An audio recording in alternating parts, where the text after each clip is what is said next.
Sorry, आधे घंटे पहले लाते तो हम इन्हें बचा लेते हैं। तो उस केस में आपको क्या करना है, 5 ऐसे अलार्मिंग कंडीशन कि जब आप इस क्रिटिकल पोजीशन में हो जाते हो कि आपको होम रेमेडी चाहिए बिफोर कि आप डॉक्टर तक पहुंचें। आप कुछ ऐसा उपचार क्या करें जिससे हम पेशेंट को हॉस्पिटल तक बहुत अच्छे से पहुंचा सकें और उसको आगे का जो है प्रोसेस ट्रीटमेंट का दे सकें। हाई बीपी के पेशेंट हर घर में हैं, तो उनके रात के टाइम 12 बजे के बाद और 4 बजे के पहले जो है हार्ट पेशेंट का एक बार स्ट्रोक लेना बहुत ही कॉमन होता है डेली के रूटीन में, कि आप जब तक उसको डॉक्टर के पास ले जाते हैं, डॉक्टर कहता है सॉरी, आधे घंटे पहले लाते तो हम इन्हें बचा लेते। तो वो टाइम स्पैम आपको कैसे बढ़ाना है ताकि हम मरीज को ट्रीटमेंट दे सकें। तो उस केस में आपको क्या करना है, ध्यान रखें, ये जो हमारे फिंगर्स के सामने ये नाखून जो मैं पॉइंट कर रही हूँ, इस पॉइंट को आप लोकेट करके ध्यान से देखें, ये हमारे बाइलेटरल है, मतलब दोनों ही हाथों की उंगलियों पे हम इसको इस्तेमाल कर सकते हैं।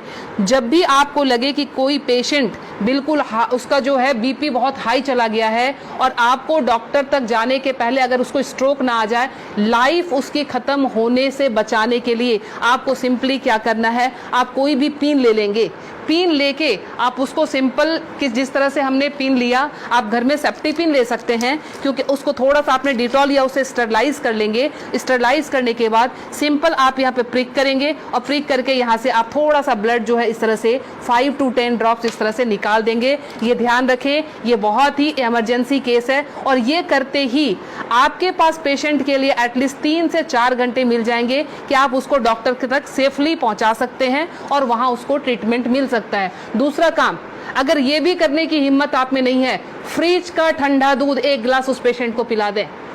ठंडा दूध पिलाते ही आपके पास ड्यूरेशन बढ़ जाएगी, आप 2 घंटे तक हॉस्पिटल के अंदर उनको लेके आप जा सकते हैं। ध्यान रखें। दूसरी हमारी अलार्मिंग कंडीशन जो होती है वो होती है एसिडिटी की। एसिडिटी समटाइम्स इतना हाई हो जाता है कि रात को सोना मुश्किल, सीने में जलन और भारीपन, उस केस में भी लगता है जैसे हमें हार्ट की प्रॉब्लम आ रही है। उसमें क्या करेंगे, उस केस में कि हमने इस पॉइंट को, एसिडिटी के केस में आपने इस पॉइंट को लेना। पॉइंट लोकेट कैसे करेंगे, तो आपने इस तरह से अपने थंब के इस वाले पॉइंट को, फर्स्ट पोर को यहाँ से मेजर कर लेंगे, खोल के यहाँ से मेजर करके आपका जहां ये टच हो रहा है यहाँ से आपने इसको प्रेस करना शुरू किया।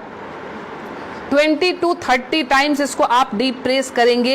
एसिडिटी बन रही है या फिर सर दर्द हो रहा है एक्सट्रीम पोजीशन पे, आपको उस समय वो रिलैक्स देना शुरू कर देगा, क्योंकि जब जलन होती है आपके बब्स निकलते नहीं है, इसीलिए वो यहाँ पे अटैक कर रहा होता है, जिससे पेन आना शुरू हो जाता है। तो आपको क्या करना है, इसको प्रेस करेंगे, आपको रिलैक्सेशन होना शुरू हो जाएगा। तीसरी चीज, हमारे मोशन सिकनेस या हम ट्रैवल कर रहे हैं तो हमें वॉमिटिंग आती है, या जनरल केस में भी अगर वॉमिटिंग आती है या नॉजिया रहती है, वॉमिटिंग टेंडेंसी, वॉमिटिंग आ नहीं रही है बट ऐसा लगता है कि वॉमिटिंग आएगी, इस केस को हम कैसे हैंडल करेंगे।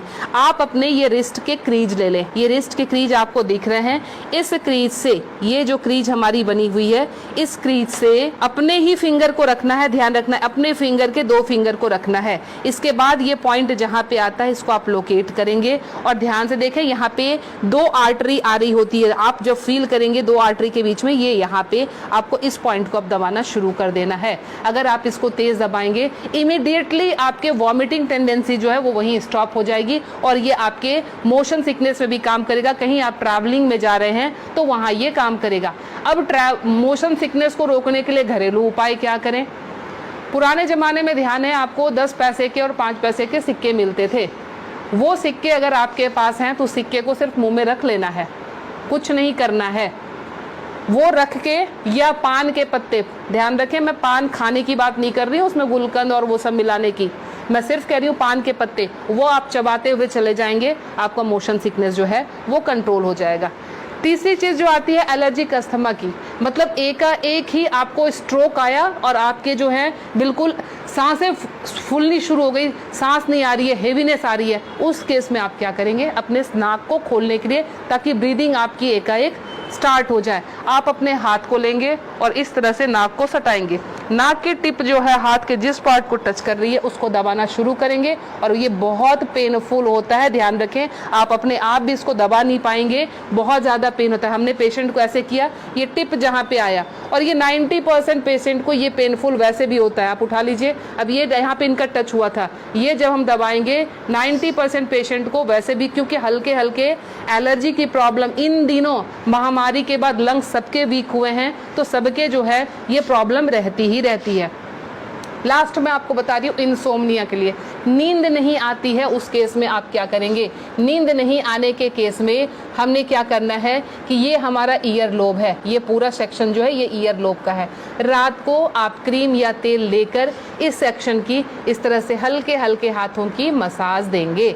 ये हल्के हल्के हाथों की मसाज देंगे, इससे आपको नींद आनी अच्छी शुरू हो जाएगी। साथ में और क्या इंक्लूड करें, हमारा जो टॉप ऑफ द हेड है, बिल्कुल सर का ऊपरी सिरा, यहाँ पे आप टैपिंग करेंगे। टैपिंग करने का मतलब हल्का हल्का आप इसको ठोकते जाएं, ये इसको वाइब्रेट करें। वाइब्रेट करने का मतलब आप यहाँ से जो है एनर्जी हमारे जा रही है नीचे, क्योंकि आपको पता है ये माउंटेन बना हुआ है, यहाँ से एनर्जी का फ्लो शुरू होता है, तो ये एनर्जी जो है पूरी जगह जाएगी और आपको बिल्कुल काम कर देगी, शांत कर देगी। तो ये 5 अलार्मिंग पॉइंट्स आपको हमेशा के लिए याद रखना है।